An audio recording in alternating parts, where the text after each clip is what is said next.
haddaynu Soomaalina saddexda midna ma ogolin inaynu shacafino iska wada noolaano ma rabno inaynu win-win solution compromise samayno ma rabno inaynu garanno ma rabno laakiin maxaynu rabnaa inaynu ismuquuninaynu wali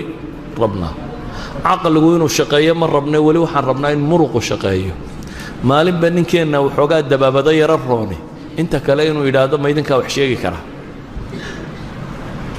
maalin marka laga yara dabaabada roonaada inuu yidhaahdo maaday gumaysan karaa anna waan jabhaday marka waan halkeennii baynu ka wadaynaa sidii baynu u wadnaa 25 sano ama 60 sano ama 30 sano la sheegay saw baynu ku wadnay marka waxaan ku soo koobayaa gaalayna ma haysto cid kalena ma haysatay inaga haysanee haddaynu inagu caqli keennana waynu jiri karnaa